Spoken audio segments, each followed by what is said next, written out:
কি করছেন স্যার? আমার বুকে হাত দিয়েছেন কেন? তোমার ওগুলো অনেক সুন্দর, আমি একটু ধরি। আপনি তো বেশ শয়তান, আমি কিন্তু চিৎকার করব। আমি তাহলে জোরে চেপে ধরবো। ওই হাতটা সরাও, ধরতে দাও ভালো করে। না, আপনি এমনিতে অনেক জোরে চাপ দিয়েছেন, আমার ব্যথা লাগছে। ছাড়ুন স্যার আমাকে। না, ছাড়বো না।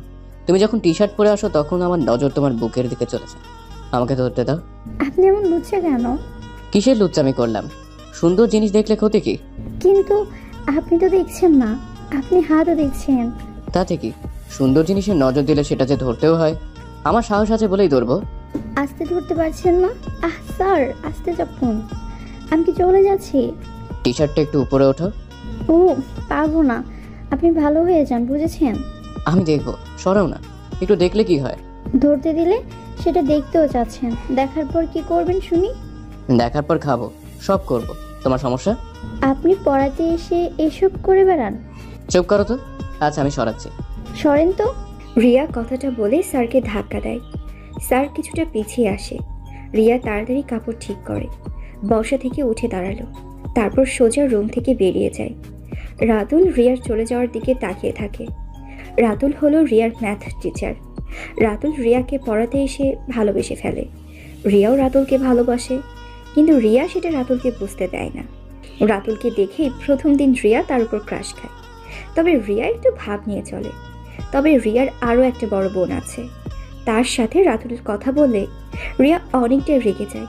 সেদিন রিয়ার বড় বোন হিয়া এসেছিল খাবার নিয়ে। রাতুল মুচকি হেসে হিয়ার দিকে তাকায়। হিয়াও রাতুলের দিকে ট্যাপ ট্যাপ করে তাকিয়েছিল। দুজনের চোখাচোখিতে হাসতে থাকে। রিয়া তাদের দিকে তাকায়। হিয়া কিছু সময় ওদের পড়ার টেবিলের সামনে বসে থেকে চলে যায়। তারপর রাতুল রিয়াকে বলে, পড়ছো না কেন তুমি? পড়বো না, আজকে পড়তে ভালো লাগছে না। কি সমস্যা? কি হয়েছে? হ্যাঁ, এমনি কিছু হয়নি আমার। তাহলে না পড়ে বসে আছো কেন?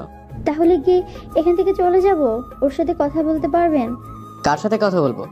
যার সাথে এতক্ষণ হাসাহাসি করলেন, চোখাচোখি করলেন, না জানি আমি থাকলে ছোটাছুটি করে ফেলতেন। এই ঠোঁটা ঠুটিটা আবার কি? ঢং করেন, বুঝতে পারেন না? না তো, এত রেগে গেছো কেন? চুপ করেন তো আপনি, এখান থেকে যান, নয়তো আমি চলে যাচ্ছি। রাতুল রিয়ার হাত ধরে। রিয়া হাতটা ঝাটকা দিয়ে সরিয়ে নেয়। রাতুল বুঝতে পারে রিয়া অনেকটা রেগে গিয়েছে, কিন্তু কারণটা বুঝতে পারে না। রিয়ার হাত আবার ধরে। রিয়া এবার কিছু বলে না। এত রেগে গেছো কেন? ঠোঁটাঠুটি কি বলো না? মানে চুম্মা চুম্মি। কার সাথে এসব করবো আমি? কার সাথে আবার? আমার বোনের সাথে। দুজনে যেভাবে তাকান, বাপরে, মনে হয় এখনই দুজন দুজনকে গিলে খাবেন। ও, এই ব্যাপার।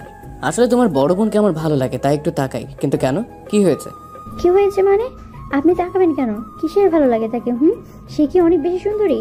ওরকম কিছুই না আসলে। আসলে কি? আমার দিকে কখনো তাকান আপনি? আপনি বলেন তো, কে বেশি সুন্দরী, আমি না সে? আমার দিকে তাকান এখনই। সত্যি বলতে তুমি বেশি সুন্দর। তাহলে আপনি কেন ওর দিকে তাকাবেন? আমার দিকে কেন তাকান না? আমার কি নেই? ওর কি আছে? আরে এত রিয়াক্ট করছো কেন? তুমি কি আমাকে ভালোবাসো? জানি না। যান, আপনি হিয়ার কাছে যান। সত্যিই যাবো? বলো যাবো। জানি না, যা ইচ্ছে করুন আপনি। আচ্ছা, তাহলে এক্ষুনি যাচ্ছি। পরে কিন্তু তুমি ডাকলেও আর আসবো না। থাকো, বাই। রাতুল কথাগুলো বলেই রিয়ার রুম থেকে বের হয়ে যায়। রিয়া পড়ার টেবিলে জোরে একটা কিল দেয়। থপ করে একটা শব্দ হলো। রাতুল মুচকে আসে। রিয়াকে সে আগে থেকেই পছন্দ করত, কিন্তু রিয়া তাকে পছন্দ করতো কিনা সেটা দেখার জন্য ইচ্ছে করেই রিয়ার বড় বোন হিয়ার সাথে মিশত, যাতে করে রিয়া নিজ থেকে তার ভালোবাসা বোঝাতে পারে। এখন রাতুল অনেকটাই বুঝতে পেরেছে রিয়ার ভালোবাসা। রাতুল হাসতে হাসতে বাড়ির বাইরে চলে আসে। রিয়া রাগ করে ব্যালকনিতে এসে দাঁড়ায়। মনে মনে রাতুলকে বকা দিতে থাকে। শয়তান স্যার, আমি যে তাকে ভালোবাসি সেটা বোঝে না, আমার আপুর কাছে চলে গেছে। মনে হচ্ছে স্যারকে গুলি করে মারি। রিয়া কথাগুলো বলছিল, হঠাৎ দেখে রাতুল গেট দিয়ে বাইরে চলে যাচ্ছে। তার মানে রাতুল হিয়ার কাছে যায়নি। রিয়া এটা দেখে খুশি হয়। রাতুল মিথ্যা বলে চলে গেছে।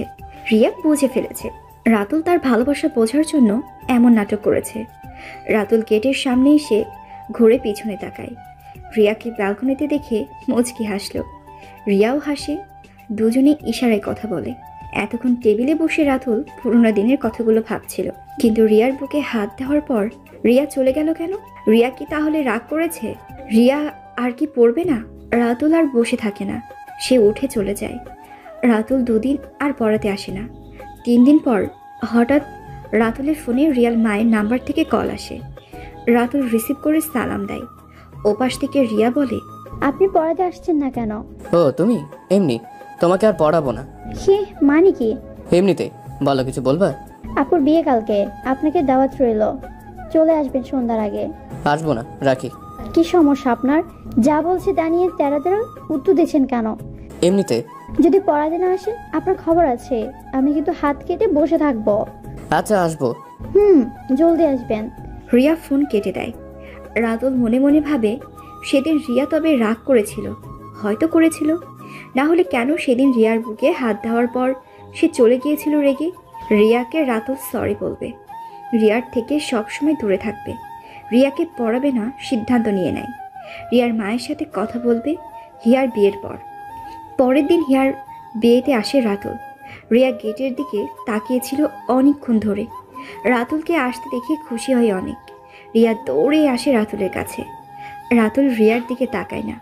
হিয়ার গিফট হিয়ার কাছে দিয়ে এক কোণাতে গিয়ে দাঁড়ায়। রিয়ার বান্ধবীরা রাতুলকে চিনে, রিয়াকে পড়ায় সে, তাই রিয়ার বান্ধবীগুলো রাতুলের কাছে আসে। রাতুল সবার সাথে বেশ মজা করে হেসে হেসে কথা বলে। নীলা মানে রিয়ার বান্ধবী, ও তো রাতুলের সাথে ফ্লার্ট শুরু করে দিয়েছে রীতিমতো। রিয়া সেখানে আসে। রিয়া আসতেই রাতুল সেখান থেকে চলে যেতে থাকে। রিয়া রাতুলকে ডাকে, রাতুল শোনে না, সে আরেক জায়গায় গিয়ে দাঁড়ায়। রিয়া দৌড়ে আসে রাতুলের কাছে। এই কি সমস্যা আপনার? কই, কি সমস্যা হবে? আমার তো কোনো সমস্যা নেই। তাহলে কেন আপনি আমাকে এড়িয়ে চলছেন? বলেন কি হয়েছে? কোথায় এড়িয়ে চলেছি? এই যে তোমার সাথে কথা বলছি। হ্যাঁ বলছেন তো, তবে আমি জোর করে কথা বলাচ্ছি, আপনি বলতে চাচ্ছেন না।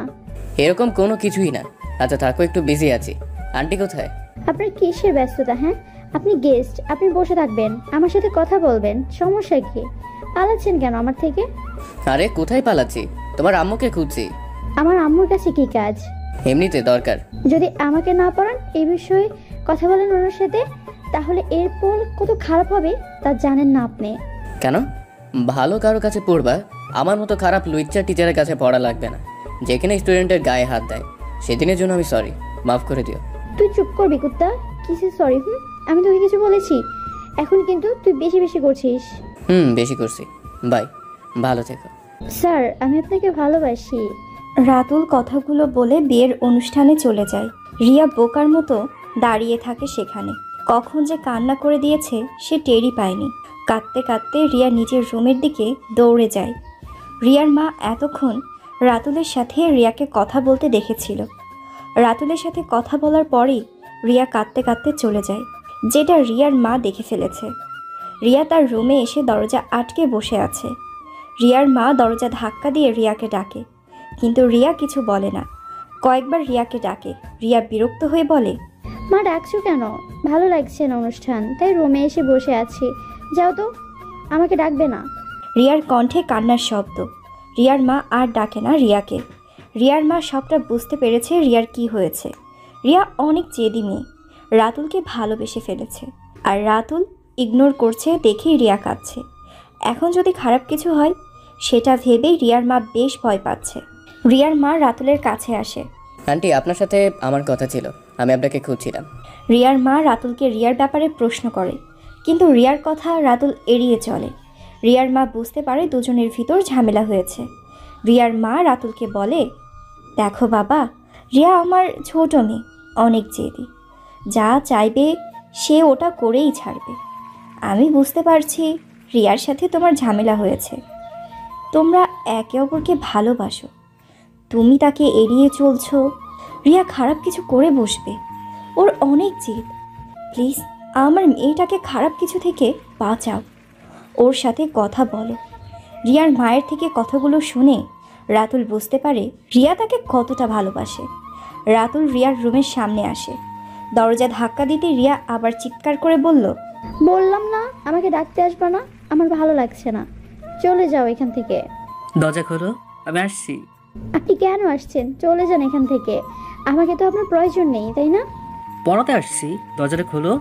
আপুর বিয়ে, বিয়ের দিন কিসের পড়া? দরজা খুলবা না তো? আচ্ছা, তাহলে আমি চলে যাচ্ছি, আর আসবো না কিন্তু। রাতুল কথাটা বলতেই রিয়া দরজা খুলে দেয়। তারপর রিয়া রাতুলের হাত ধরে ভিতরে টেনে এনে দরজা আটকে দেয়। রিয়া রাতুলকে শক্ত করে জড়িয়ে ধরে কেঁদে কেঁদে বলে, আপনাকে আমি অনেক ভালোবাসি। সেদিন আমি ইচ্ছে করে চলে যাইনি, আম্মু আসছিল তাই আম্মুকে দেখে চলে যাই আমি। আমি বুঝিনি রাগ করবেন আপনি। আমি সরি, প্লিজ আমাকে ছেড়ে যাবেন না, আমার অনেক কষ্ট হচ্ছে। জানি অনেক ভালোবাসো, তোমাকে ছেড়ে যাব না। আপনি বাসেন না আমাকে? বাসি তো, অনেক বেশি ভালোবাসি। কচু ভালোবাসেন, আমাকে কষ্ট দেন, আদর করেন না। বুকে হাত দেই। রাতুল রিয়ার গালে চুমু দেয়। দুজন দুজনার ঠোঁট খেতে থাকে। রিয়া পাগলের মতো রাতুলের ঠোঁটে চুমু দেয়। রাতুল রিয়ার বুকে হাত দিয়ে চাপতে থাকে। চাপতে চাপতে বিছানায় ফেলে দেয়। তারপর বাকিটা ইতিহাস।